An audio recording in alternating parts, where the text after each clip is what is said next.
Good morning, everybody, and welcome to our latest webinar in the series of webinars we've been running over the last 3 years since COVID started. And this morning's webinar is another, hopefully not too contentious, but hopefully we won't need to get into the ring and separate them like a referee, but this is looking at chemical versus chemical-free water treatment. We not only want to put on stimulating webinars that keep you entertained and engaged, but also focus on key topics in the sector. And one of the key topics in the sector is water treatment. It's really, really important. It's often seen as a black art by many people, and we want to demystify that today. So we've got 3 sessions, and I'll remind you of those again in a moment when I just run through a very brief presentation. One is the introduction to water treatment from Gareth Jones from FairHeat. We'll be talking also about HNTAS, the Heat Network Technical Assurance Scheme, and how does water treatment fit in. We will then move on to organisations representing the chemical side of the water treatment field, and then over to the chemical free. So without further ado, I will move on to my next slide. So a couple of slides introducing the UKDEA. If you haven't met us before, we're a non-trade, not-for-profit association. We offer guidance and support. We raise awareness of district energy. We started with humble beginnings a long time ago, back in 2010, with 6 founder members. We're now over 160 members, and we're growing rapidly. So we are by far and away the largest voice for heat networks in the UK by a long way. And all major district energy schemes are represented by the UKDEA. If you're thinking about joining us, the top right-hand picture, which you'll be able to look at in more detail and more clearly when these slides go out, we're split roughly 50-50 between those who advise and sell equipment and those who build, construct and own networks. At the heart of our scheme is the full members. They're our scheme owners, developers and partners, but equally important are all of our associate members, a number of whom will be speaking this morning. In terms of the format of the event, just for those of you who haven't been to one of these before, in the bottom corner of your screen, there's questions and chat buttons. The chat is for chat, you know, I'm off to make a cup of tea, or hello Fred, I haven't seen you for years. The questions is where we'd like you to put your many and numerous questions for the speakers. We've allowed 30 minutes. We'd really like to put the speakers under the microscope about water treatment, and so that's really quite important. So if I move on to the next slide. So what do we offer? The second and last slide really about us.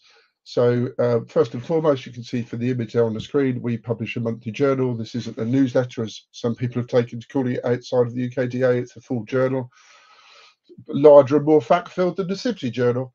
50 pages, comes out every month, tells you what's going on in the UKDEA. We've also got the network of 160 organisations working together. Your voice through us is heard by central government. We engage with government daily. I mean, I think we've got 3 separate meetings today with different parts of the government. So we're enmeshed in policy, responding to consultations, etc., etc. We also have 2 in-person events every year, as well as our webinars. We have an annual conference. So in 2024, I'm really, really excited that we're going to be having a Heat Networks Expo that we're planning with a major stakeholder. And we've got a big present, the Heat Network Zone at Future Build, which is at the Excel Exhibition Centre in the start of March. So if you are a member and you haven't booked your exhibition stand yet, I'd hurry up, because they're going like hotcakes. And if you want to join us and get involved, please do. If you do join us, you get access to our website and our library. Our library's got over 500 documents in it. Many of those are not available anymore. You can also receive free help and advice, not as a consultancy, but just if it's in the public domain and we talked to you about it through one of our mediums, we can meet with you and tell you about it. There's a free jobs board and also a training register. So lots of many varied benefits. So why do we need this event? So, I mean, going back many years ago with my non-UKDEA hat on, I was regarded, and most probably still do, because I'm nowhere near an expert, water treatment is a bit of a black art. So it's not something that's well understood across the sector. You know, the levels that need to be maintained in networks. In many cases, people don't even understand why people need to treat the water.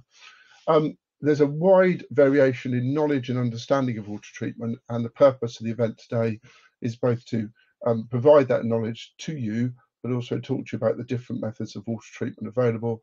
One of those is adding chemicals to the system. Another of those is chemical free. CPD and feedback. This event is CPD certified. So if that's important to you, and we know it is for a number of people, please use the code on the screen there to access your CPD certificate when it's sent to the secretary after the event. There's just an example from another event of a CPD certificate, and we do have a feedback form that the secretary will also send. Please do fill the feedback form in. So today, in simple terms, we've got over 150 registered delegates, so there's a lot of people joining in the room. We've got 3 sessions, as I mentioned, over 1.5 hours. We've got 7 presentations. Some of them are relatively short because there are 2 people speaking for the chemical side who are speaking together in one presentation, and then 4 for the chemical free. So I do ask the chemical free people to keep to time. As it says on the slide there, please ask questions in the question section, not for chat. Chat is for chat. There'll be a dedicated Q&A at the end of the session, so if you feel that you've put a question about one of the earlier speakers and it's not being answered, that's because we've reserved 30 minutes at the end for Q&A. We will try and put all questions to the speakers, but if we don't have time, we will get them answered post the event and circulate those answers to all delegates. So there's just a reminder of the sessions. That's me. If you want to find out more about UKDEA, drop me a line, give me a call, very approachable, always happy to talk.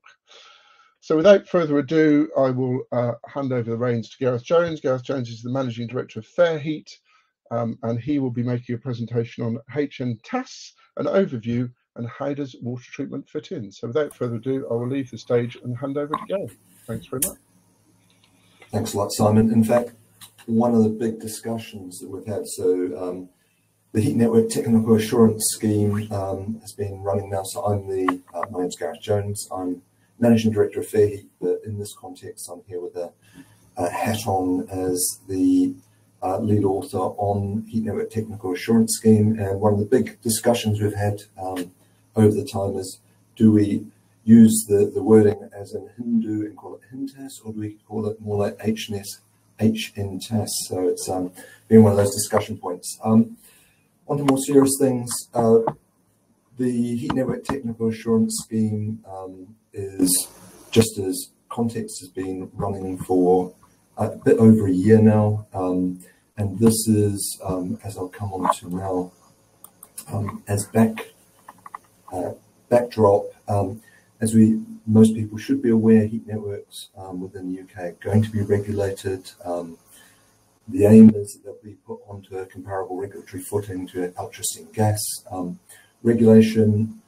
So we've now got the energy bills, become the Energy Act, and it's been confirmed that we've got Ofgem as regulator, due to start in 2024, 2025, actually more likely to be the start of 2025. And one of the aspects of that, which is quite important, is we're going to have Heat Network Technical Assurance Scheme setting out minimum statutory technical standards and minimum requirements for heat networks, so new heat networks, and we'll come on to that as well, existing heat networks. FairHeat, as mentioned, technical author of HNTAS. We also have another organisation called GEMServe who are working alongside us. On the board, we have ScotGov, DESNES, we have Ofgem, and representation also from the Heat Trust.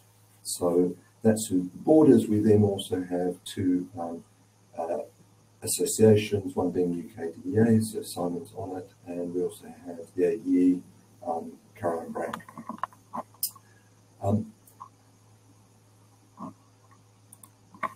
With regards to what the scheme is trying to achieve, some people on this call will have seen this quite a bit, but I think it's worthwhile going through this. The overall vision of the scheme, and obviously, I know Simon's talked a lot to this, we really want to create a vibrant, healthy district heating and heat network environment in the UK with growth of large heat networks, and allow enable low emission, reliable, affordable heat to be delivered to UK communities via heat networks. Having minimum technical standards is a really important part of that. And there's quite a lot of discussion at board about the aim of the scheme. I just really want to focus on this for a second. The aim is to develop a heat network technical assurance scheme that ensures a minimum level of performance and reliability for heat networks in the UK. A couple of things to pull out of that. Minimum level of performance, there's quite a lot of discussion about that. That implies actually this is going to be a pass-fail scheme, and that's Ofgem's been quite clear on that. They very much want a binary decision. Is this a heat network that passes the meets requirements or does it not? And this comes back to authorisation. Do we authorise the scheme to supply heat or not? So that's a minimum level pass-fail. It's not set in terms of, and there's also a lot of discussion around this, we're trying to make sure that we don't anchor to the bottom, but we very much are saying there is a minimum level that you have to get above. And reliability is also a key part of that, and I think that's where we come into water quality, and we'll pick that up going forward now. As Simon mentioned before, water quality is an issue in the market overall, and one of the things we're seeing, part of the aim of the scheme, is to ensure that we are getting a minimum level of performance in the network. And water quality, we've seen quite a few major failures in the industry around this, so we're trying to say, actually, no, there has to be a minimum level within it. I'll jump down to core principles. A couple of core principles there. It's outcomes oriented, so it's very much focused on achieving certain outcomes, so the KPIs you can demonstrate you've achieved a certain level, and it needs to be preventative. So very much around ensuring we don't want to be a punitive scheme. We want to make sure that decisions are being made at the correct time to achieve the right outcomes. Also needs to be proportionate, deliverable, adaptable, enforceable, but I won't spend a lot of time going into that now, though there are discussions of these aims in every meeting we have.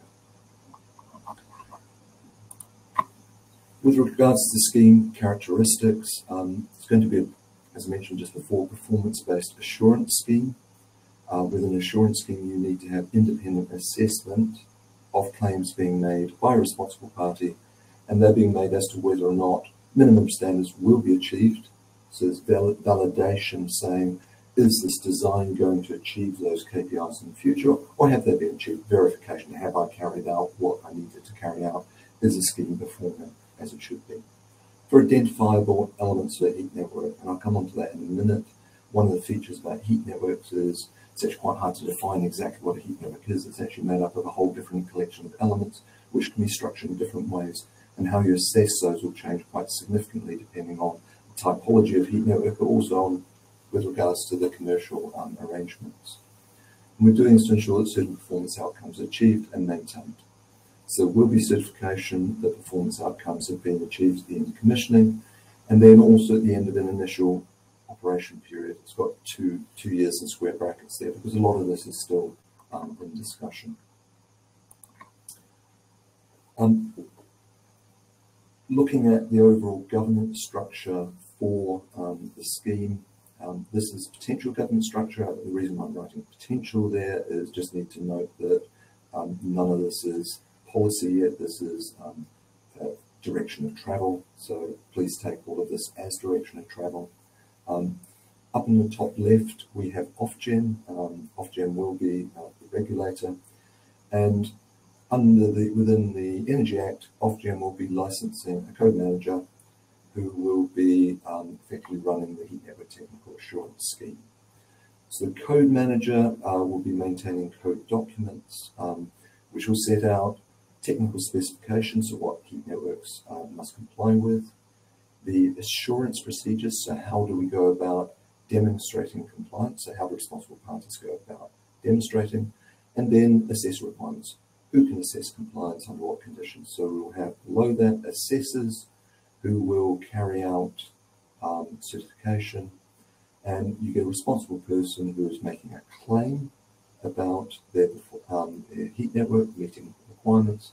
You then get an assessor assessing that claim, and then at the end of that whole process there will be a certification. Your heat network operator is responsible for compliance. They are ultimately accountable to Ofgem, so they need to ensure that all of these certificates have been produced and maintained. And it's Ofgem who will ultimately enforce compliance. So does the heat network operator have the certificates they need to have? So that's the overall structure, and that's what it's likely to look like. There are a number of things. This is simplification. There are likely to be various committees underneath the code manager within structure, but this is sort of overall high-level structure for the scheme. So I mentioned before element levels. Really important on this to keep in mind that within different, so the assurance scheme is to cover all types of heat network from all scales, so communal through to district, different temperature regimes from high temperature, medium temperature, so if you're more ambient, fifth generation through to cooling. And it's also adding this in as well to cover all different water treatment approaches from chemical based through to chemical free. Really important to highlight that the network, the scheme itself is based on going through and setting out performance requirements at a heat network element level. So you have, and this is really to take into consideration that we have different business models, but also different phasing of development of heat networks over time, can be decades at times.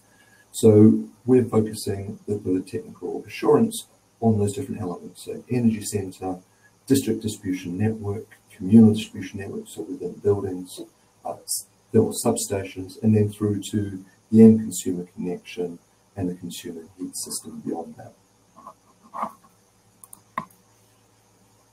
So the technical specifications that we mentioned before form part of the code. We're going to have one technical specification for each of the elements. So we're having a technical specification for the energy centre, distribution network, etc. And they cover what needs to be carried out at different stages of development. So stage 2, so feasibility concept design stage, through design stage 3, through construction stage 4, commissioning, through into operation at stage 6. And very similar to what we see with Building Safety Act, we're going to have 4 gateways at key stages. So into that sort of initial concept design feasibility stage is the first gateway. We then at the end of the design stage have a second gateway, so we can have a check at that point.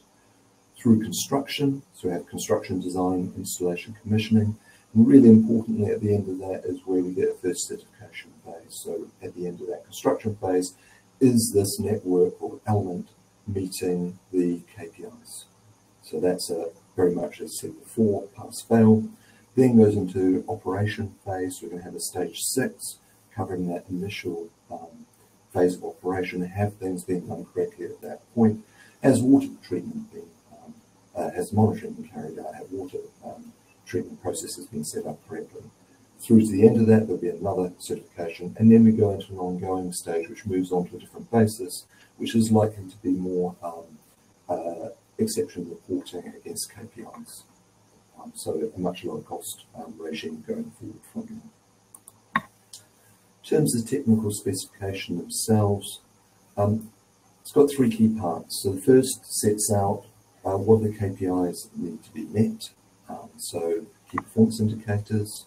It then sets out what the minimum requirements, the standards that need to be met for each element, each measurement point, and what evidence does the responsible person need to provide to demonstrate that's been met. And it also sets out the level of assessment and how that gets assessed. Another really important part of the overall scheme is key failures. So it also sets out what are the key failures we're seeing within the market, identifying those at that stage, and this comes back to this whole idea of pre and preventative. The responsible person and assessor need to ensure that those are being avoided. And again, as we've been going through this, we've actually had 20 half-day workshops at an industry level. We've seen a number of key failures coming up through each of those stages related back to water quality and water treatment. The other element, as I mentioned before, this also is going to cover existing networks, quite complex from that perspective, so still quite a lot of work being done around that. But some of the key principles for legacy networks are, one, want to ensure that the very worst performing networks are caught and addressed in a timely manner, but we need to make sure that is deliverable, the market's able to comply. And we want to see a steady improvement in performance over time with an end state. So by the end, that every network in the UK is certified to a minimum level of performance by a future date. Now, it's really important for the overall scheme to work that certification has to be protected. So we can't certify schemes unless they have actually met that minimum requirement. That minimum requirement actually has to be at a reasonably good level. So it's got some significant implications for a lot of existing networks out there. Following on from that, just in terms of the likely approach for the existing networks, it's likely that we're going to require minimum levels of metering and monitoring within a relatively short period. So coming back before, we need to be able to, if we're trying to move to a basis on which we've got acceptance reporting, relatively low cost, there needs to be a way of actually reporting performance. We're going to initially set an absolute minimum level of performance. That's setting the bar really low, but actually making sure that every heat network has to meet that. Again, that will have water quality elements within it. And we're going to require heat network operators, if they're not in a position to meet that end certification at that point, have to set out an improvement plan, setting out how they're going to achieve that certification by a set period of time. We're then going to require certification to minimum standards within a longer time frame, and that will change slightly depending on the type of network and its age. So the phased milestones for legacy networks are likely to be along this line. Milestone 1 at the start will be to register the network, and then there'll be a milestone 2 where you have to demonstrate the meeting minimum metering and monitoring requirements and demonstrate meeting initial threshold performance. There'll then be submission of heat network improvement plan for those who haven't met certification with a final milestone of certification. So as I mentioned before, timeframes still to be determined for this and likely to vary depending on network characteristic, for example, its age, and there might be different requirements depending on age of development. So for example, depending on minimum metering and monitoring requirements might change. We'll also need to consider how to incorporate end-of-life replacement cycles in all of this. So that may allow an extension of time frame if replacement is coming, if the network's coming up to the end of its life.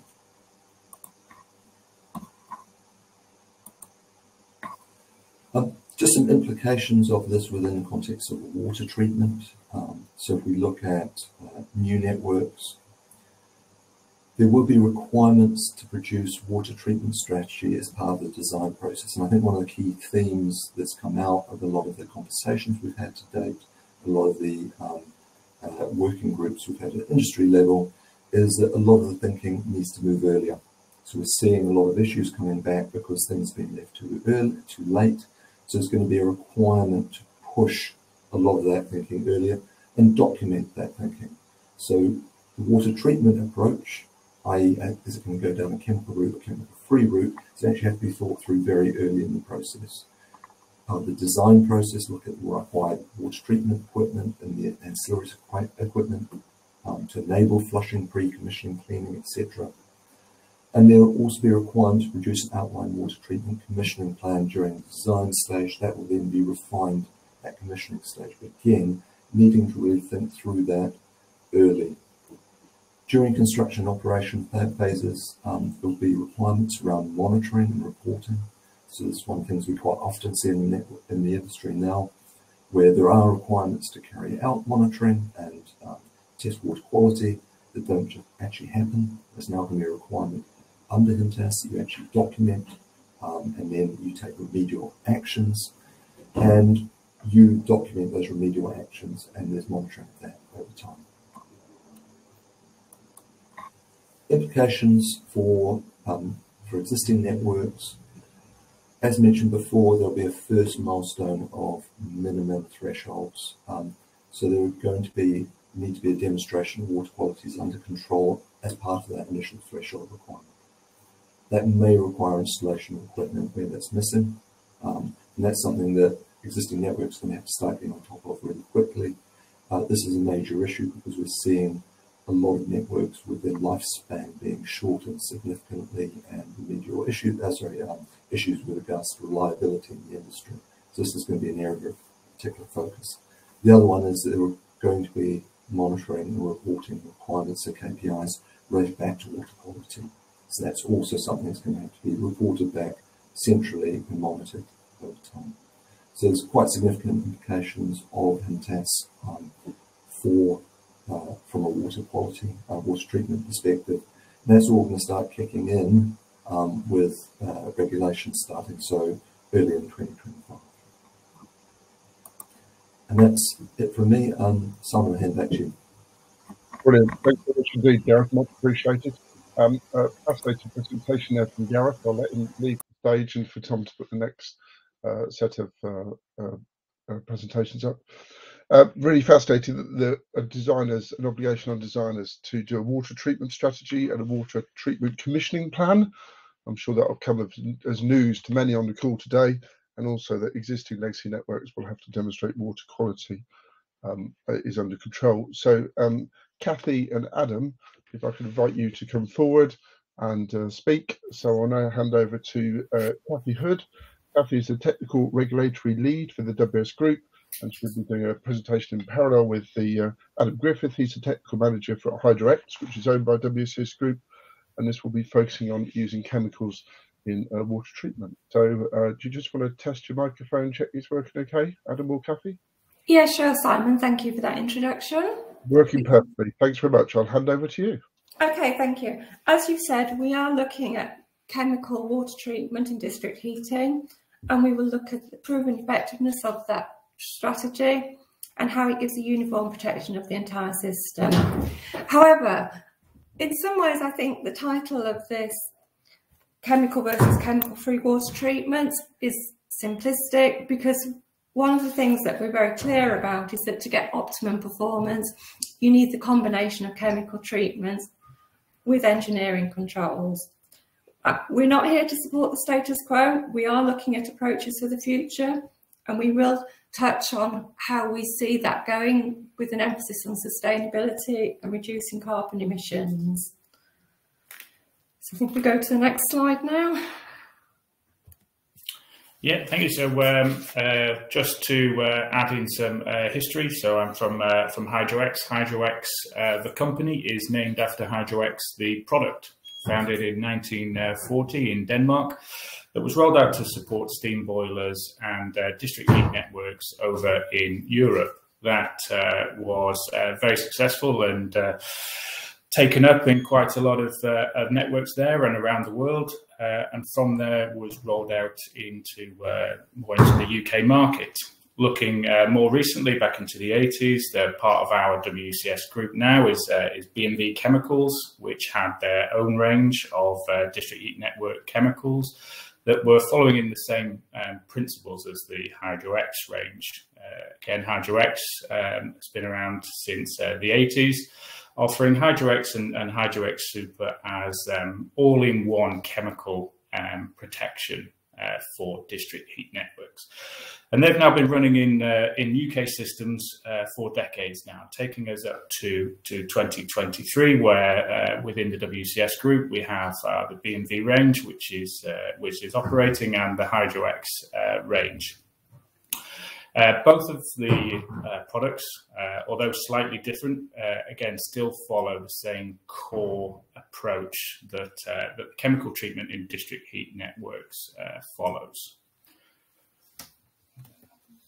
So when we look at the four principles that we use in chemical water treatment, and some of these will be similar to the chemical-free treatments as well, we promote the correct pH range through management of chemical dosing to maintain a pH of 9.8 in that range, which is the lowest corrosion rate for iron. We do this now through automatic pH monitoring and dosing, so that the controllers can see when the system is needs to be dosed, but also if we're taking in any new water or losing any dilution, it can be automatic, and we can maintain those chemical reserves at the optimum range. Although the chemical does not require low conductivity, does not require the presence of RO, when we remove that buffering capacity when it comes to pH management, we can use a lot less chemistry when running on low conductivity. So there is a difference there, but it's not a requirement for the chemistry. It is open to a varied range of water quality situations. When we look at promoting a low dissolved gas environment, low dissolved oxygen, which is critical for reducing that corrosion potential, dosing the chemicals into the system to scavenge that oxygen or to bind it away, will promote that low corrosion. One thing that the chemical will offer when it obviously dissipates through the system, providing uniform protection, is it gives you the demand at the point of at the actual point of demand. So you have cover throughout the entire system through chemical.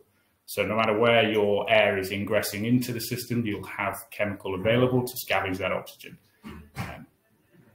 New advancements in dissolved oxygen monitoring is allowing us to further enhance that through monitoring dissolved oxygen and allowing us to dose as a requirement to that. So we find that the dissolved oxygen levels tend to come down a lot quicker when we've got that chemical in place to remove that. We promote scale-free environment with a minimum of ion exchange softener, water softening, to remove those hardness salts from the supply, keeping a clear heat transfer surface to promote efficient heat transfer. In terms of RO, we don't necessarily install that just for scale-free, but that can be in there to further reduce that again. In terms of impact around scale, is where we are getting regular makeups and regular water losses from the system, is where scale can implement. And that's where our dispersant chemistry really comes in effective, even with a couple of ppm still coming through from a softener, which can be easily dealt with by the chemical elements that are in our treatment programs. If we end up with systems with regular losses, then having that reserve of chemical in there can deal with that consistent supply of low levels of calcium and other scaling solids. So also promoting dispersant technology around a lot of long legs, where we potentially have low flow areas where we can get deposits settling. Using our chemistry throughout that system, we can mobilize these deposits to allow them to be removed from by side stream filtration, which is another key element. When we look at our approach and how that maps to the rest of the system, we can see that water treatment, or the chemical element of the water treatment, is only one part of critical elements that need to be in there. When we look at effective pre-treatment, as I mentioned before, for softeners and potentially for reverse osmosis, one of the key elements is sizing. If we size these elements for fill potential or for peak demand in the commissioning phase, they can tend to then be left standby, which can create a risk for biofilm or for biological contamination of these units. Softeners and reverse osmosis units need to be, or like to be, run a lot harder. So having them sat on standby waiting, particularly sizable units, can draw considerable maintenance programs to maintain their efficiency. So having them available ready to use is also an element that needs to be considered, whereas potentially trailer higher units are an option for temporary control. Dosing of the chemical now, we shouldn't be using dosing pots anymore. The COSH, the elements of handling those chemicals, can now be easily removed through automatic chemical dosing. So even a simple pH monitor and a chemical dosing system can allow you to remove that element entirely without going into the full dissolved oxygen monitoring. So that can be removed. And critical element in chemical treatment, and I'm sure the chemical-free teams will also add to this, is the side stream filtration, removing that suspended solids from the system. We use our chemistry to mobilize the solids, and that system needs to be correctly sized and implemented to remove it, using both magnetic and non-magnetic filtration through magnets and bag filters.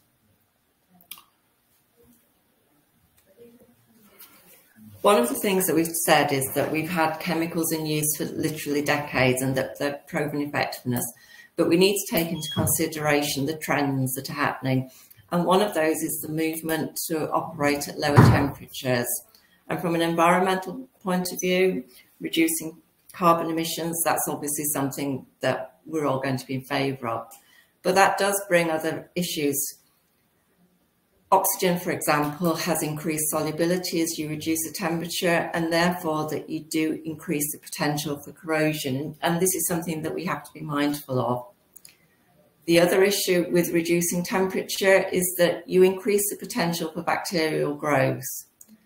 And not only may this be a microbiological hazard, but you can get under deposit corrosion happening quite easily.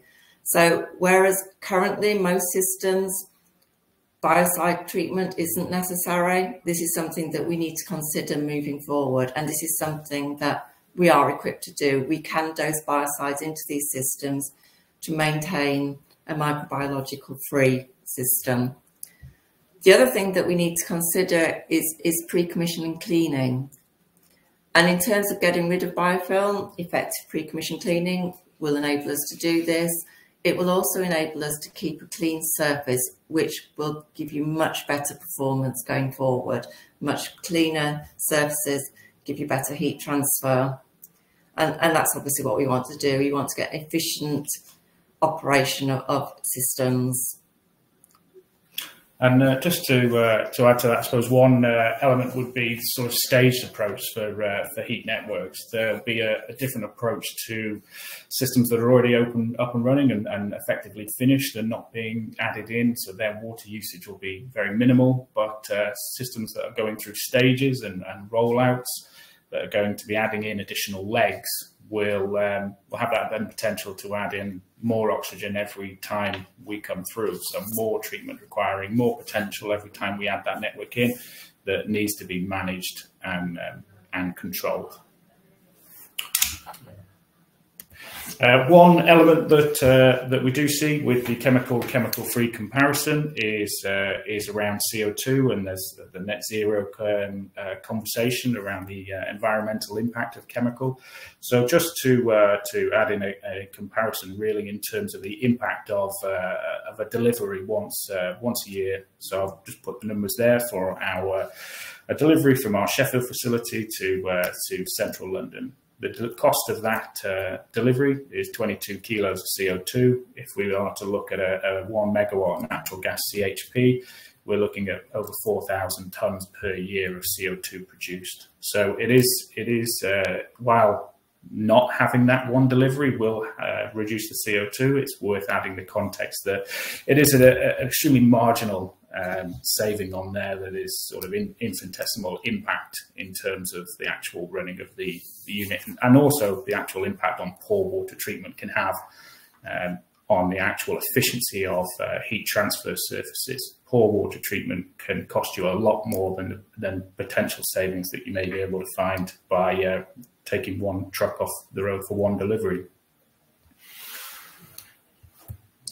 One of the things we've spoken about is keeping control of systems, and that the chemicals enable you to do that. And in fact, we have an example here, the Federal Chancellery in Berlin, which is actually the largest government headquarters in the world.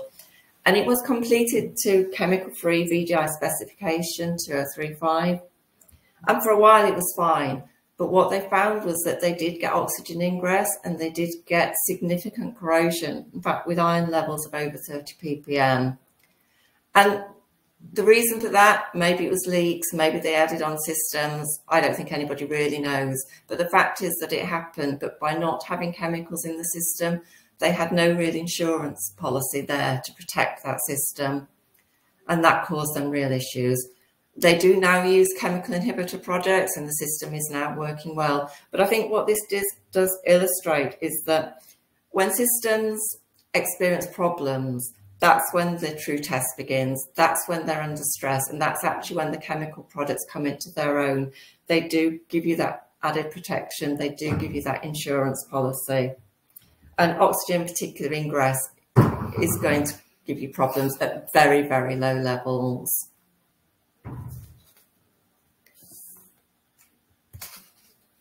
So if we look at the future, I mean, we've spoken a little bit about reducing temperatures and the issues that can have, but maybe more fundamentally in terms of the chemistry that we use going forward is to base that chemistry more on film-forming polyamines. And these work differently to our traditional chemicals. They actually protect the metal surface more than they treat the water. So they form a very, very thin layer on that surface. It's a hydrophobic layer, and that actually acts as a deterrent to oxygen and certain carbon dioxide actually getting to the surface. You get a thinner magnetite layer, it's a more even layer, and that gives you a better heat transfer service, which does give you energy savings. Now, this isn't a new chemistry as such. It was in the UK in the 80s, and it didn't go down very well, and there were issues with it.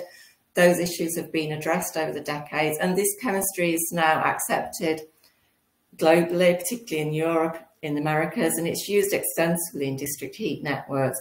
In France, for example, there are over 80 major heating networks in key cities that have used this technology very effectively. And what they're finding is that because you get the better heat transfer, you get better energy savings, you do reduce the carbon emissions, which is something that I think we all want to do. We all want to improve our sustainability as an industry going forward. And this is something that we are addressing actively, and we are looking to promote, because we do believe that for the future it holds a lot of benefit. So in summary, I think our approach is that, yes, we do want chemical treatment because we do believe that that gives you good protection of the system, and it does help if your system is under stress. But it is the combination of that effective water treatment chemistry with the right engineering controls that are going to give you the optimum performance, that are going to ensure you have system reliability for the lifetime of the project, and that there are things we can do in terms of sustainability, and that film forming amines are key to that. But we also need to consider the fact that lower temperatures will bring other challenges that we need to ensure we can address. And hopefully that's given you a reasonable summary of our stance, that it's not just chemical or chemical free, it's actually the combination. Thank you. Brilliant. Thanks very much indeed, Adam and Kathy, for a very informative presentation. There are already some questions in the chat. Feel free to answer them, or leave those to the Q&A at the end. Either way, I'll be running through all the questions in the chat and asking speakers to elaborate on those when they do so. Tom, if we could now put up BWT's presentation, please, and I'd like to invite Chris Hobbs to come to the stage. Chris Hobbs is the sales director for BWT, and he will be the first speaker talking about the alternative chemical-free solution. So just want to start speaking, Chris, and I'll give you a thumbs up. Okay, can you hear me? Perfect. I'll head off. Okay, thank you very much, everybody. Well, morning. BWT, we manufacture water demineralization products. I was first in the lineup discussing the chemical-free side. I just wanted to concentrate really on the water itself. If you can take away just one message from my presentation, it's that less is best. Demineralized water, I think I'll reflect what Adam and Kathy said, can be used with both chemical and chemical-free water systems. Basically, the purer the water is, the less impurities there are that drive those corrosion processes. Our demineralizers, as you can see here, can improve your heating water from around about 2 pence per litre. So we'd advocate that whatever your treatment plan, our systems can offer you a cost-effective way to demineralize as well as degas, monitor and fill your systems. So here, just wanted to talk about the targeted parameters under VDI 2035 standard, and I've used an example with aluminium alloys here. But to get really to the happy place for pH, that's outlined there with the red bar, and we'd aim for around 8.5. Conductivity is recommended at less than 100 microsiemens, but really the lower the better. And dissolved oxygen less than 0.1 milligrams per litre. Oxygen levels are going to naturally reduce as long as the system is properly sealed against oxygen ingress. So as Kathy was saying, it's important to make sure a system is well designed to ensure that. As long as we hit these targets, a chemical-free system will be happy. Also, if there are chemicals in the system, they will benefit too. It's worth noticing, if you are using glycols, to check instructions, as mostly it's recommended that glycols use demineralized water anyway. So On to the next slide. Here I've got an example where we use tap water. We have a system that contains particles, corrosion, it's got oxides, bacteria, minerals and deposits and salts, and all of these combine really to create a potentially corrosive environment. Really here I just want you to think about how many impurities there are there within that water, and remember what I said earlier, less is best. It also has most likely uncontrolled pH, conductivity, and an uncertain oxygen level. Next, to deal with this, we can add inhibitors. They can help with the pH and with the oxygen, but unfortunately, sometimes they can also feed bacteria, which can promote the need for biocides in those lower temperature systems that Kathy indicated too. We'd advocate that biocides are environmentally hostile. They're costly to dispose of properly, and where you can avoid them, we'd recommend that we do. So we end up with a heat transfer fluid that's really quite a complex soup. Oh, gone too far. There we go. It's always going to be highly conductive, and therefore there's always going to be a risk of corrosion. So it'll need monitoring expertise and the ongoing addition of inhibitors to control the corrosion where we use that tap water. Where alternatively, instead we fill with a demineralized water, the particulates and minerals, they don't enter the system. And as part of our demineralization process, oxygen is reduced. Conductivity is brought within the parameters, and the water is pure, so the pH is controlled. If you are refilling an old system, there may be a small amount of mineral deposits left behind, but as the water we use is very soft, it will actually dissolve these deposits. Maintenance is straightforward. Demineralized water doesn't have those minerals that bacteria need to replicate. There's no food for them, they can't survive. So in addition, corrosion is prevented and inhibitors aren't really needed. This is what we'd call a chemical-free system, and once this system is balanced over a month or so, the only maintenance it might need could be some pH balancing. And as I mentioned earlier, it's actually useful if there was some mineral scale left in from an old system. This will help us to increase that pH to about 8.5. So as we remember, less is best. What we end up with in a system is low conductivity water that's stable, simpler to maintain. And if you're planning to use chemicals or inhibitors, we recommend starting using this demineralized water as the base of your heat transfer fluid. I hope it's obvious, the more contaminants there are in the water, the harder the inhibitors will have to work. It's simple, the purer the water, the better those results are going to be. So for the annual check for the water, although I said it might be more frequent, if Gareth has something to do about it, the water parameters should remain the same unless there's been an outside influence. And the largest risk would be a poorly designed system introducing some oxygen. It's important that leaks are fixed or substandard plastics are replaced, and really that a system is pressurized correctly, and that will help sort things out, and also refilling the oxygenated water will help. Where ongoing corrosion monitoring is required, we do have some monitoring systems to help identify issues, and if solving the oxygen ingress isn't achievable within a budget, this can be masked. It can't be eradicated, but we can use inhibitors, oxygen scavengers. Both routes have their merits, but liquid inhibitors are more likely to bind the oxygen closer to the point of entry. So in such systems, we'd advocate, a blend. I think as the WCS guys were saying, of chemical and chemical-free water treatment if that's required. Thanks for your attention. If anyone's interested in discussing our products or processes after this, my email was on the first slide. Just remember, less is best, please. I hope to hear from you. Thanks, Simon. Was it 5 minutes? Yeah, that was good. Thanks for keeping time, Chris. Informative presentation. That was brilliant. Thank you very much indeed. Thank you.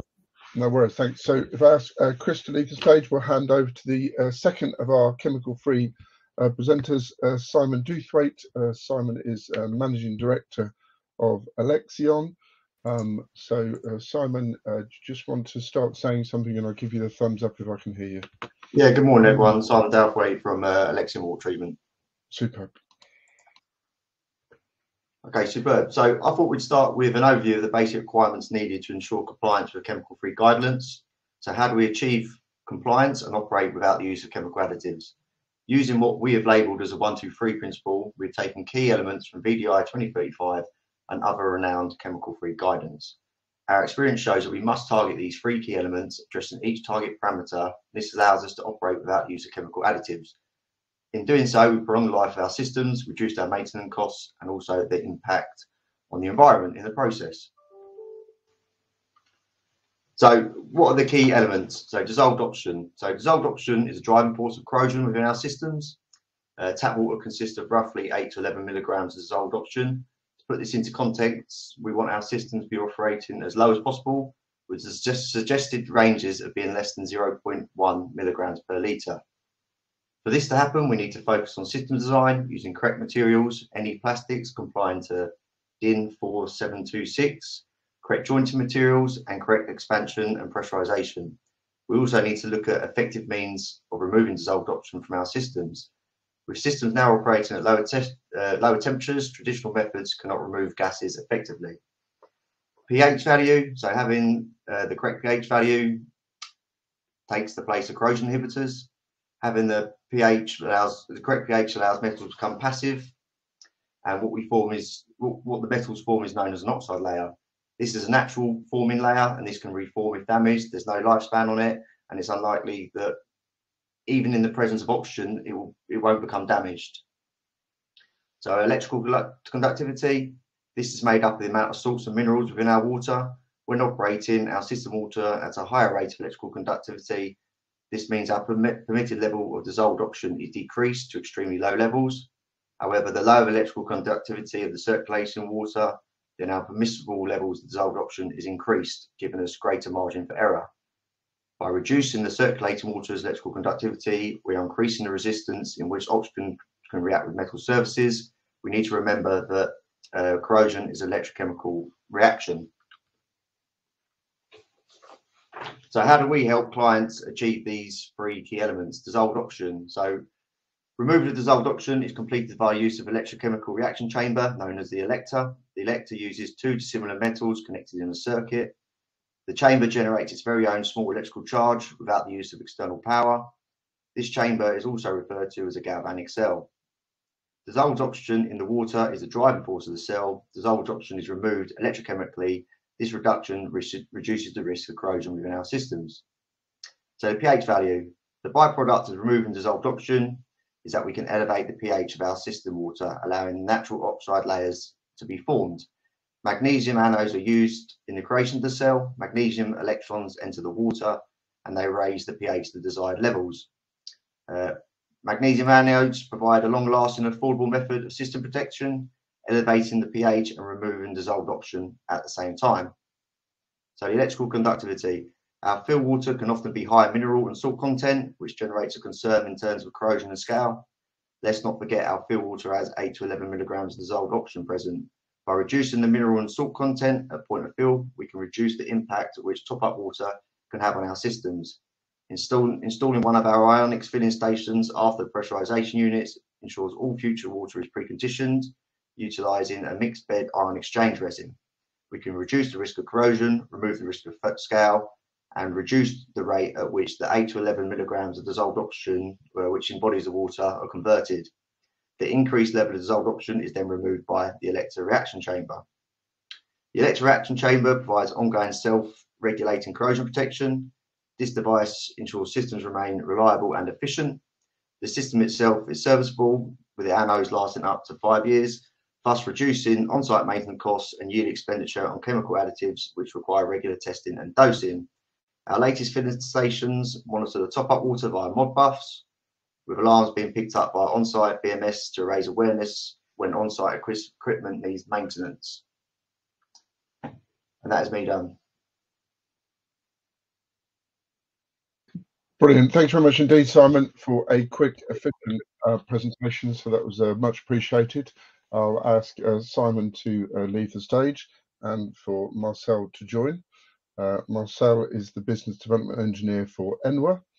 And I'd just like to point out something. I know a lot of these presentations in this section are covering some similar items, but in a way they're covering it in a slightly different way.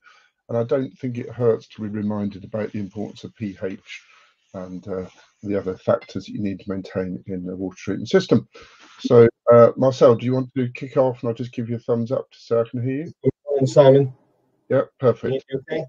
Cheers. Great. Good morning, everybody. Thank you. ENWA has held the position of market leader and primary advocate for the chemical-free water treatment approach in the UK for more than 2 decades now. And Our efforts in educating the industry about alternatives to traditional chemicals have not only been influential, but have also encouraged other manufacturers to introduce their own solutions to the market. Our ENWA technology has been installed in over 5,000 locations worldwide, ranging from district heating schemes to hospitals, universities, hotels, as well as in maritime and offshore applications.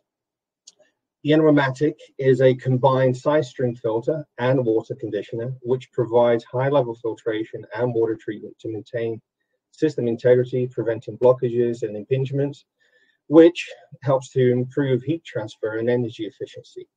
Its self-stabilizing chemistry protects critical components from corrosion, scale, and fouling without the need for chemicals, while its automated operation eliminates the human error often linked with traditional dosing and manual filter systems. So now I'm going to watch a quick video. Tom, if you could roll the VT, please. ENWA. Improve your closed-loop heating and cooling systems. ENWA is a unique, chemical-free solution for treatment of water in closed-loop heating and cooling systems. With its unique technology, heating and cooling systems can save energy, extend service life, and reduce service and maintenance costs.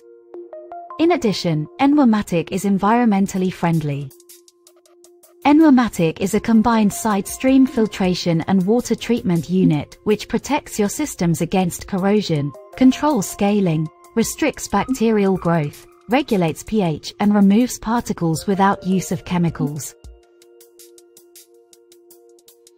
The untreated water from the system enters the ENWA.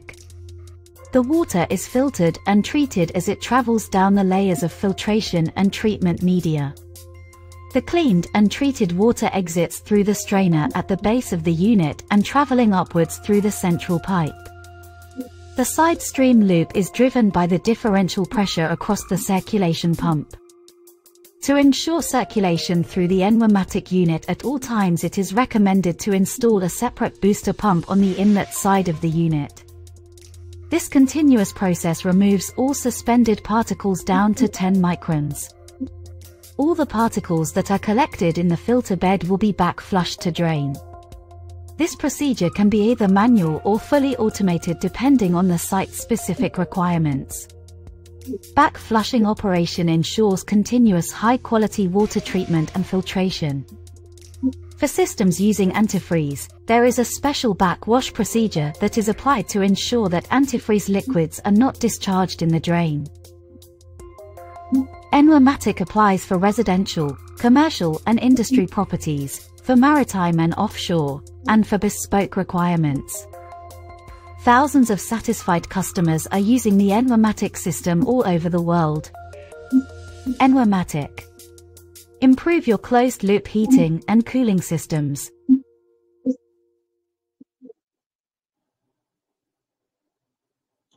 Right, thank you for that, Tom. So the unit you've just seen on that video is our standard off-the-shelf model for larger systems, higher temperatures, and higher volumes. We offer our bespoke range, which has a capacity from 150,000 litres to 600,000 litres and are rated up to 25 bar and 140 degree temperature. These are commonly used in district heating schemes. And here's a recent one that we have done, which is Amid's up in Scotland, a total of 1.1 million litres being treated by 2 ENWA bespoke 600 units. Now, differentiating between chemical-free and chemical debate and the adoption of standards like VDI 2035 is vital and requires further discussion. BSRIA's BG50 remains the UK's primary guideline for closed-loop water treatment and advocates for both chemical and non-chemical methods. The industry relies heavily on this guide, and making a swift change away from chemicals is unlikely anytime soon. The ENWA aids BSRIA compliance in the UK and can be retrofitted to systems containing chemicals without the need for those systems being flushed. Clients can then move forwards without a requirement for further chemical dosing. It's a common misunderstanding that VDI 2035 is a more stringent document than BSRIA. Indeed, there are fewer prescribed water quality standards and less rigorous testing requirements in the VDI guide. It is, however, simply a description of an alternative methodology to achieve common goals. In Germany, ENWA has provided VDI 2035 compliance for over 15 years, supplying both the ENWA-matic and demineralization units. So ENWA advises stakeholders to thoroughly comprehend each standard's implications in real-world situations. Thank you, and that concludes my presentation. If you have any questions, feel free to contact me. Brilliant. Thanks very much indeed. Much appreciated, Marcel. I'm much appreciated for keeping the time. I'm really pleased to see we've got a whole load of questions coming in the chat, most of which I'm fascinated to also hear the answer to. So we'll finally hand over the baton in terms of presentations to Paul Barnard. Paul is the technical sales engineer for IWTM, and Paul will complete the 4 presentations on the chemical-free solution. Thank you. Do you want to just start, Paul, and I'll give you a thumbs up? Hopefully saving the best till last. Good morning, everybody. I wasn't going to say that because I've got to maintain complete neutrality on this one, Paul, as we know. I can hear you perfectly. Thanks. I'll over to you. No problem. So good morning, everybody. Thanks for having us. So IWTM, we are global leaders in chemical-free water treatment. Have got over 70,000 installs worldwide, both in the built environment and the marine industry. And our approach, I'm going to echo a lot of what's already been said, is that we control the causal elements of corrosion to strict levels, those levels laid out in the VDI standard. So your key elements of dissolved oxygen, your number one villain in corrosion, down to 0.1 milligrams per litre, your pH between 8.2 and 10, and your conductivity to less than 100 microsiemens per milligram litre. And if achieving this, you're effectively moving that water into a non-corrosive state and removing the sort of development of sludge and slurry and the evidence of corrosion. So how do we achieve this? So we've got 2 core products that will sit on any network. These are our next generation version of a product. So we've done a lot of development with the product in terms of improving the speed up of cleans and the lifespan of the consumables within the unit in terms of providing ongoing protection. So the 2 core products we've got our Profil unit, our deionizing unit, which we would use to fill and engineer any makeup water. So similar to the others, the deionizing unit has a mixed resin bed in that to strip out any salts, limes, chlorides, any minerals that have been added to the water that make it healthy for us to drink but can be harmful to a hydronic system. And we replace those with hydrogen and hydroxyl ions to give you controlled demineralized water. So that gives you very low conductivity to 0 and a controlled pH, so controlling 2 of those key elements. And that piece of kit, we would have one of those permanently situated in the plant room, generally before your pressurization unit. So any future makeup water will always get demineralized. So the second piece of kit, the one in the top right-hand corner there, is our reaction tank. And that would sit side stream across a working pump or on its own trickle pump. And we see a constant pass of system water. And central to this unit is the sacrificial magnesium anodes. And the magnesium is there as it's the least noble of metal. And that will give itself up and corrode ahead of any of the other host metals within the network. And in so doing, scavenges and burns through any dissolved oxygen that's in the water, controlling that down to very low levels, as we mentioned before. The process of doing that, the reaction of the dissolved oxygen and the magnesium, is that we produce magnesium hydroxide, which is your natural pH elevator. So that elevates and keeps the pH level of the system in balance. If we're going into existing systems, as we start to raise the pH and change the makeup of the water, that can have the effect of agitating any existing debris and corrosion that's taken place and start to bring that into suspension. So within our unit, we act as a side stream filtration device as well. So we've got a filtration basket within inside that unit. So that's sized at 40 microns initially, and can be scaled right down to half a micron in terms of using bag filters. So any debris that passes through the unit will get caught in our unit. Is a blowdown valve there. There's a hard magnet in there as well. So that will start to blow down any debris and clean up an existing system. And in the process of doing that, you're starting to reduce the conductivity of the water.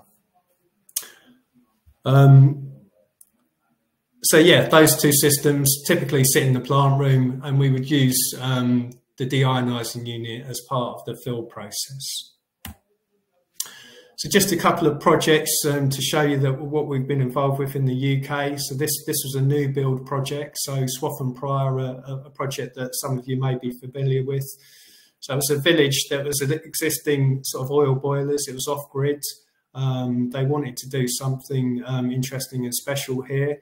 So they secured some grant funding to install a district heating system, which was made up of ground source heat pumps, air source heat pumps, and a solar PV farm. So this is a new build project, approximately 540 meters cubed size system. There was two contractors involved in this, one doing the energy centre and one doing the distribution side of this scheme. So this brought its own challenges as well in terms of how it was delivered. The water quality on the energy centre side was quickly achieved to VDI by the contractor in that case. On the distribution side, I believe when they did some of the pre-com fill and clean process, some of the network was valved off, and when it came to bringing the two systems together, it was clear that the distribution side hadn't been cleaned through completely to the standard that we had required. But a decision was taken by the contractors at the time that our technology, when you mix the two together, would start to clean through and bring the distribution side through to the correct standard. So that's what happened. So on this system, we'd installed two of our industrial reaction tanks on the side stream. So these were capable of doing sort of 300 meters cubed each. So our product range is sort of scalable from system volumes from 1,000 litres up to 1.5 million litres in terms of system volume. So we had an array of deionizing units as well, controlling any makeup and fill water, and sort of successfully delivered the project. So one of the reasons for selecting us on this product was our situation in terms of being ideal for low and intermittent flow situations. So because we're moving the water into non-corrosive state, there were times on this network where the primary pumps were not circulating, but it was happy for us to sit in the network without having to be circulated. So we don't rely on circulation in the same way that chemicals do in terms of coating the pipework, because we're effectively non-corrosive. The second sort of reason for selecting us on this project was the contractor had an energy performance contract in place. They were more confident in the whole life cost, sort of OPEX benefits that we could deliver in terms of them guaranteeing their energy pricing over the next 15 years, and the cost with sort of maintaining the water in a good quality. Second project, just to give you an example of what we do, it was a cleanup of an existing system. So we wanted to address some doubts that have been expressed in some quarters of the industry in terms of our ability to be retrofitted and move a previously chemically dosed system to a chemical-free solution. So this project was a data center, so low temperature network, sort of 6 to 12 operational temperature. The client had invested in some new chillers which they wanted to bring online, but were unable to due to the existing water quality of the network. The manufacturer required the water quality to be at VDI standards to bring those online. The client had also been refused a wastewater licence because of the state of the existing water quality, and they were faced with extensive costs in terms of having to sort of tanker the water away if they were going to go down, and the chemical sort of flushing costs and so forth. So they came to us, we provided them with a solution. So we installed a mixture of our reaction tanks on side stream to start to help clean up that system. We also carried out some extensive resin rinsing over a 12-week period because we had some deadlines in terms of time to meet on this site. And the resin rinsing involves diverting the existing system water through mobile deionizing units which were connected up on site to help accelerate the cleanup and the demineralization of the water. We also installed sort of temporary reaction tanks on side stream, which had additional sort of magnesium anodes in because this site had very, very low pH. This also helped sort of scavenge the dissolved oxygen, but sort of helped to push the pH up on this site quickly. So again, we achieved all the targets within the client's time frame. This was critical infrastructure as well, this data center. So it had sort of two networks. So we were swapping between an A and B network constantly on this site, but with no downtime. And the client was able to sort of bring the chillers on and a successful outcome and a happy client on this job. Superb. Thanks, Paul. Well, I'll have to wind you up very, very, very quickly because we're 5 minutes over time now, and there's loads and loads of questions. No problem. This is the last slide. It's just really, obviously, district heating, a lot of stakeholder benefits to look at, but ultimately with the client, if I just highlight a couple, ESG reporting, environmental sustainable governance, you know, the client's able to remove sort of chemicals from site. From a constructor point of view, we've got water conservation benefits in the pre-con fill and clean process in terms of it's a fill once process. There's no fill, flush and dumping of water to the environment. From the operator point of view, we're giving them a... Oh, Paul, I think you've muted yourself, but we'll have to draw it to a close there. I think we understand what it's saying on the slide, but thanks. No problem. Thanks very much for your time. Thank you. No, thank you very much indeed, Paul. Tom, could we pull down the slides, please? And could we invite all of the speakers to rejoin the stage? So that's Gareth, Kathy, Adam, Chris, Simon and Marcel. We'll give you all a couple of minutes just to join. Yep, superb. I think we're all here now. Unless I'm mistaken, Marcel's joining us. Cool, excellent stuff. Okay, so they're available for you all to see. So I'll start at the bottom because that's a good place to start. There seems to be one specifically aimed at yourself, Gareth. You have responded in the chat. Did you want to elaborate on that, or do you feel you've properly responded to it? I think I've covered that. Okay. Next one from Robert. I hope we might be able to gloss over this because hopefully it's been clear from the presenters. But Robert has asked the definition of one with chemicals and one that's chemical free. I'm happy if you want to wave at me if you want to dive in and talk. But I think subsequent presentations that have been made have sort of given advice as to what's chemical and what's chemical free, unless anybody else wants to jump in. I suppose we'll start since we're the chemical one. I suppose the key from all of this, maybe bar BWT, is we're all using chemicals. We're just generating them in different ways. So it's all chemical, but I suppose the definition would be it arrives in a plastic barrel rather than generated on site. Okay. I think we best move on. We don't want to get contentious about what some people's systems contain and some people's systems don't contain, but I understand what you're saying. Andrew Watts, this is a general, hopefully non-contentious question. Is the dissolved oxygen level affected by the static of the system as it is with a micro bubble separation?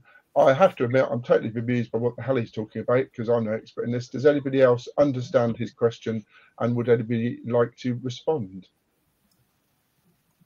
Wave a hand if you do. Okay, we'll take that one away, and we'll see whether we can get a response offline from any of the speakers once they've consulted with their fellows back at the ranch. The next one's from Tobias. This one's directly for you, Kathy and Adam.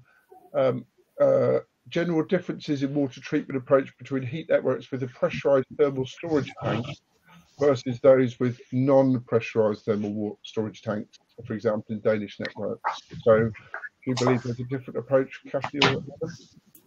I mean, the principles are the same. You're trying to protect against corrosion. It's really difficult to generalise because it does entirely depend on the network and whether you've got dead legs or whatever. And you're talking about pressurised thermal storage tank and non-pressurised thermal storage tanks. Okay, so broadly the answer I think is no, I'm hearing. We do have one variation on our HydroX product that contains a bit more tanning, which can give you a bit more of a protective barrier, particularly around non-pressurized ones that are likely to have a higher dissolved oxygen content. Okay, cool, excellent. Next one's from John Smith. Do corrosion inhibitors work in the presence of O2? I presume that's addressed to Kathy and Adam again. Yes, they do. I mean, most of the corrosion inhibitors actually are oxygen scavengers.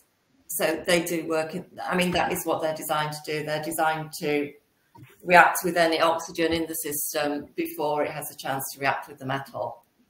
Okay, brilliant. John Smith has asked interestingly, can a lot of problems be avoided at design stage, i.e. elimination of aluminium, which would allow pH, which is biocidal? So I think his point is, could a lot of the water treatment problems that arise be engineered out in design?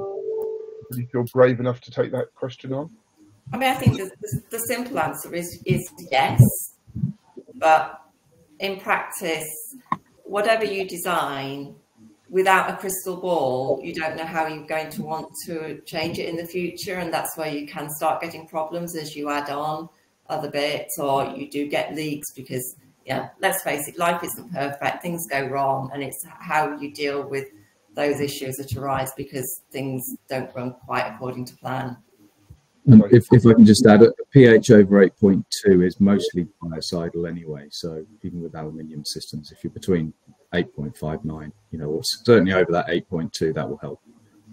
Okay, good. Thanks, Chris. I saw Gareth working up to an answer. Yeah, I was just about to say, you certainly can design systems in such a way that you will have water quality issues going forward. Though I think that this is one of the key points coming back again, and the various mentions about expansion, pressurization, ingress of oxygen. If you don't design your system well, you will get that, and you can very easily, that will lead to issues with water quality. So you do need to make sure you design the system well from day one. Cool. Brilliant. Thanks so much indeed. The next one's from Paul Hanrahan. This is aimed at Adam and Kathy as it's talking about dosing. It says commercially auto dosing systems are expensive compared to standard dosing pots, especially for small systems. They've talked about some literage. How can this be overcome? Adam or Kathy, do you want to talk about your response to that particular question?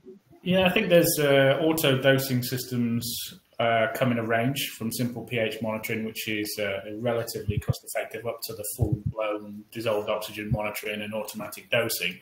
But in terms of dosing pots, smaller systems, you know, yes, they still have a place. But when we're talking about the sort of heat networks and the size of systems that we're talking about on district heat, then I think we get a lot more reaction, really, in terms of chemical dosing. You know, a lot more refined rather than slug dosing chemical, which is, you know, you're taking a best guess on volume when using a dosing pot. At least on when we're automatically controlling it, we can add a small amount, monitor it, add another small amount, get to that level staged rather than slug dosing, which is everything dosing pot is slug dosing. No, good. Okay, so it can be dealt with in a range of sizes. This is a more general question, I think. Would anybody like to answer this? Why does VDI 2035 suggest filling with drinking water and only suggest DI if aluminium is used? Would anybody like to respond to that? Does it know? Yeah, I can. It doesn't really recommend drinking water. So if if you trawl further through it, when it's looking to fill, the water should be tested and should meet certainly low salt standards if it's got aluminium, or softened standards if it doesn't contain aluminium. More specific, I think, is how the water is after the month, once the system has settled. But effectively, I mean, our approach is just fill everything with Demon water. I mean, you know, why not? You're only going to get a benefit from it. So I don't think anywhere the standard says that you should fill with drinking water. Okay. Well, that actually recommends not using softened water. With aluminium, yes, but you can use softened water with if there's just other metals in the system. However, you know, we'd recommend just ROing or demineralizing the water. Okay, fair enough. The next one to the chemical-free group of people. The overall recommended frequency of monitoring a chemical-free system, going back to Gareth's original presentation about demonstrating the chemical quality. Is it done through sampling and monitoring potential bacterial growth? The question from Daniel Rees. Would anybody like to respond to that from the chemical-free team? Yeah, sure. Monitoring, yeah, water sampling is still required with chemical-free, but the difference is you're sort of testing the water for evidence of corrosion, as opposed to having to measure for sort of levels of chemicals in the system. There are also real-time monitoring packages that we have, so we can continually monitor dissolved oxygen, pH, conductivity, pressure, temperature, and also pick up the galvanic current from the magnesium anodes to understand the activity of the anode and whether the consumables need replacing. But we're advocates of monitoring. It's a key part of looking after a system, sort of being proactive, you know, and one of the benefits, just to highlight a point, is that the chemical-free approach is always on, in terms of if there's fresh ingress of water to the system from the pressurization unit, you're deionizing that and controlling the conductivity and the pH, and also your anodes are continually sort of scavenging dissolved oxygen and elevating pH. So as long as you're keeping those two consumables under watchful eye, you're always going to be keeping the system in balance. Super, brilliant. Thanks very much indeed. Just to add to that, Simon, obviously, for the chemical-free methods that are controlling pH, obviously monitoring the pH on a monthly basis is key to ensure that the pH levels are within the designated specification. In addition to that, if you're following BSRIA guidelines, they do recommend that quarterly a water sample should be taken, and several parameters mentioned, including suspended solids, which is something that is sometimes overlooked because the filtration aspect is just as important to minimize blockages and impingements through heat transfer surfaces. So quarterly, monthly samples taken, measuring for total ion, dissolved ion, suspended solids, and various other parameters. Okay, cool, excellent. The next one from Robert has been answered by Simon in the chat. I'm sure we can expand on that if required, but I'm conscious of time running out. We've got lots and lots of questions. So next one's from Thomas Brennan. Chemically dosed systems require regular circulation dead legs, which even I know. Is this the same for chemical-free solution? Is the level of circulation more or less the same as chemical dosed? Would anybody like to respond? For dead legs, if you've got a chemical-free system. Marcel, you look like you were about to say something or not? I'll respond. Go on, Paul, you respond. Keep it. I mean, the principle is that effectively you're moving the water into a non-corrosive state. So you're not reliant on circulation in the same way you are with a chemically dosed system, which is looking to sort of provide, well, stop the degradation of the chemicals by continual circulation and provide a barrier of protection between the water and the metals from interacting, whereas the principle with chemical free is that you're moving the water into a different state, so you're allowed to leave. You don't rely on the circulation in the same way. It might be slightly different if you're cleaning up an existing system where we're trying to get to all parts of the network. But if you're starting from scratch on the new build, filling with Demon water, and that's recognised by CIBSE as sort of low and intermittent flow situation is a benefit of the chemical-free approach. Okay.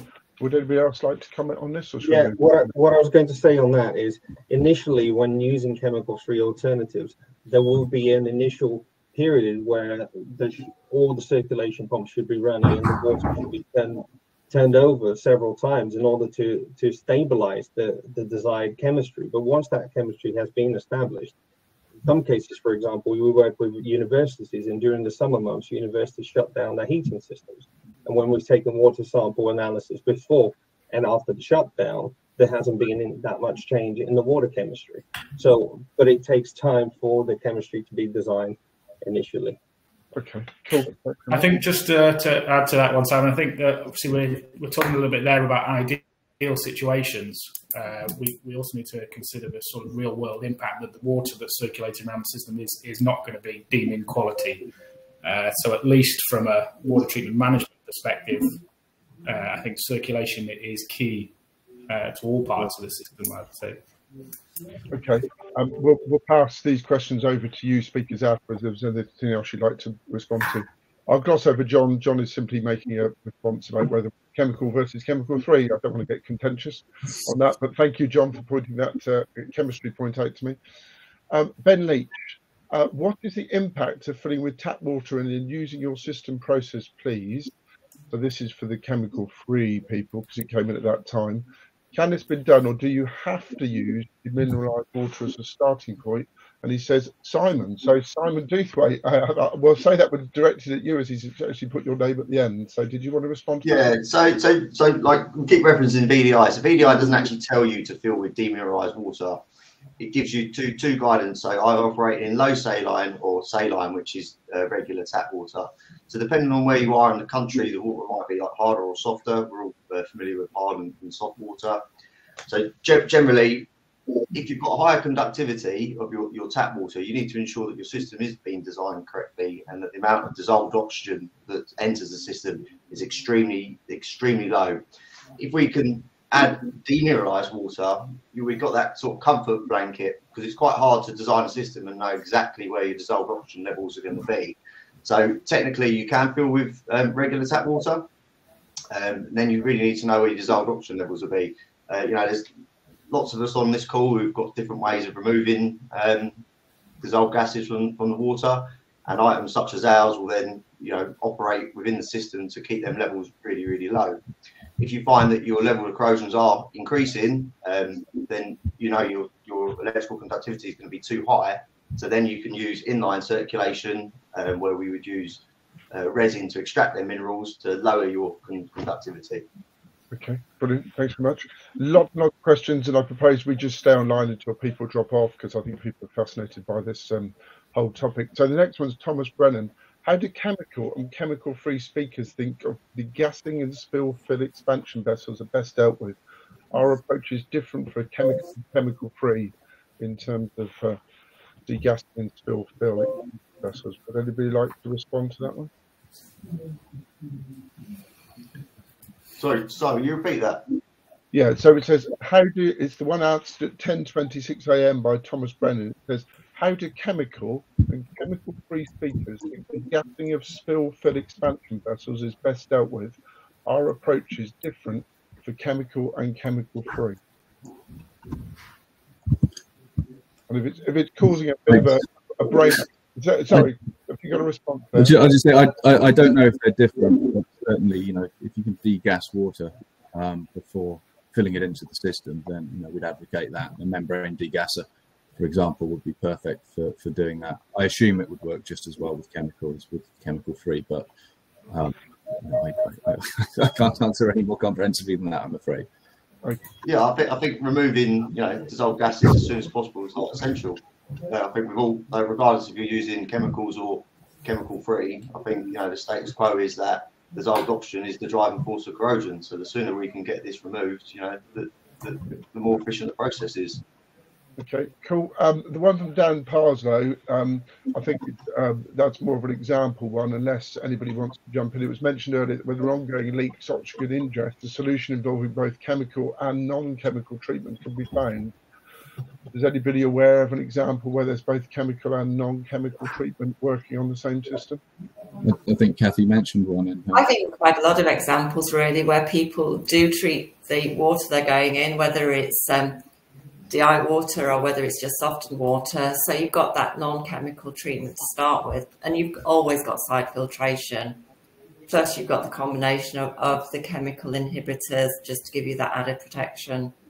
Cool. Okay. Yeah, we've seen this a lot where you've got softened plants on systems where the manufacturers have stated total hardness requirement for their for their product, and then them systems are chemically dosed as well. So yeah, there's definitely combinations where you've got some sort of physical water treatment, i.e. chemical free, and the addition of chemicals. Okay. One, Marcel, specifically for you, how does ENWA comply with pH limits re aluminium? I presume this is a maximum pH of 8.5. That is a very good question. In fact, the ENWA-matic water chemistry elevates the pH to between 9 and 10.5. So the full ENWA-matic water treatment is not suitable for systems that contain aluminium plate heat exchangers. In that case, we recommend using it simply as a filter-only unit. The client will need to continue to dose inhibitor chemicals, probably mixed metal inhibitors, to ensure that they protect all surfaces. Okay, cool. Thanks very much. The question from Stephen Hart is about low flow rates in well-insulated networks, very low. Problem with the circulation of chemicals to system extremities. Adam and Kathy, going back to this question about needing to keep circulation going, have you any thoughts about the very low flow rates with low temperature systems, high temperature delta T's, whether is there any guidance that you're aware of or anything in terms of circulation? It's always better if you can circulate, but I mean, it's key to getting the circulation initially. So you do get chemicals throughout the system to start with that will give you the protection. But you do need to keep monitoring, and you do need to keep making sure that those chemicals are working in all parts of the system. Yeah, test points, I suppose, remote test points, and rather just doing it at the energy centres is measuring the effectiveness of the treatment at these extremities. Yeah, having lower flow rates, chemicals will take longer, but they will still be effective through that range. Okay, no, that's fine. Marcel, there's two questions for you, one from Paul and one from Daniela. Sorry for the other people, particularly focusing on your unit. Could you just answer those questions? So one is about before an ENWA-matic unit is put into operation, does the closed system need to be passivated and inhibited? And the other one is, what is the impact of the ENWA filter with pH media in a system also maintained with chemical inhibitors? Sorry, I understood the first question, so I'll answer that, but I'll ask you to repeat the second question afterwards. So with regards to initial filling, yes, we do recommend that clients initially dose the systems with an inhibitor chemical up until the point that the unit is commissioned. From the moment that the unit is commissioned, there is no need to add any more inhibitor chemicals at that point of view. And the reason for that is twofold. You want the materials to be passivated and protected initially, because there may be a period between the initial fill time and in real life applications when the unit actually gets commissioned. And I'm not too sure, you might want to ask the same questions of other chemical-free manufacturers or whether that is a requirement. What was your second question? What is the impact of the ENWA filter with pH media in a system also maintained with chemical inhibitors? There isn't any. It's completely compatible with chemicals. In fact, as I mentioned earlier, we have a startup strategy where we do recommend the use of inhibitor chemicals during that initial fill, although the client can use about a quarter of the standard amount. Okay, cool. There's one here from Michael, which is Michael Mahone, which is more of a general one. It says, is a system that uses softened water, vacuum degassers with Simestral filtration effectively already doing everything that is proposed in the chemical-free world? Would anybody like to respond to that? That seems a reasonably fair question. So potentially. Sorry, no. Potentially it is. Softened water doesn't actually reduce the electrical conductivity. So it would all depend on the level of dissolved oxygen within the system. Okay, so what extra thing would they need to add if they've got softened water, vacuum disgassers, and side stream filtration, in the opinion of any of the chemical-free people? Well, you need to comply with the free processes, so potentially electrical conductivity. So softened water will still have a high electrical conductivity. It's just soft, so you won't get any formation of scale.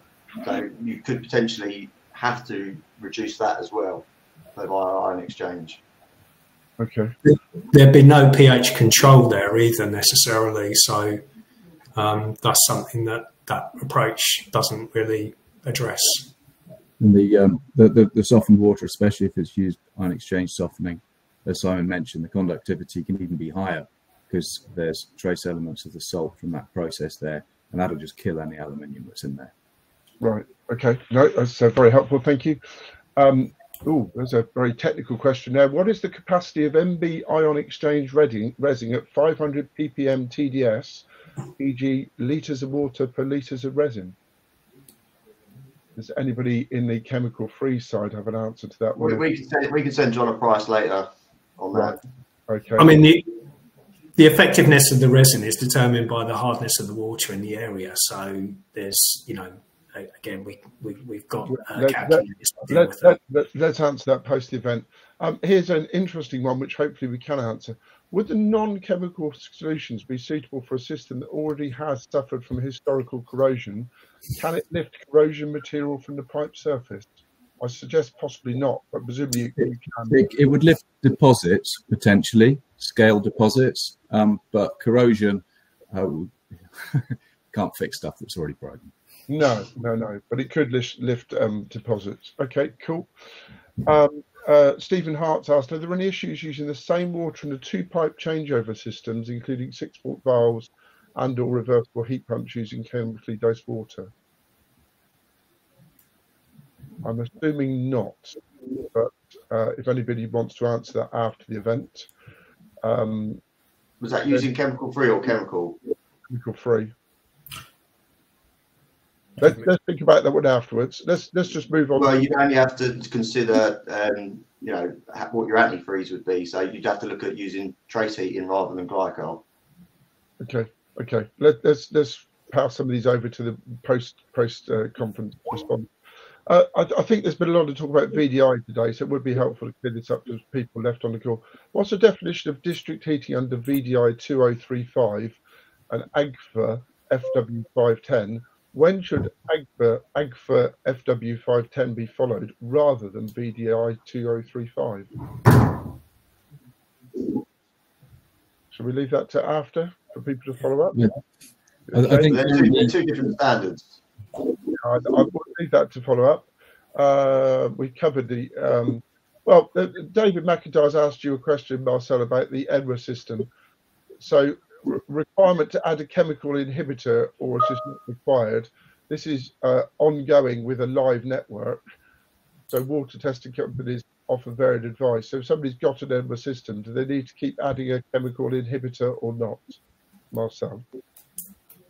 There isn't a requirement to add chemical inhibitors when using our technology if we are providing the full treatment unit. Somebody asked the question earlier about the use of aluminium.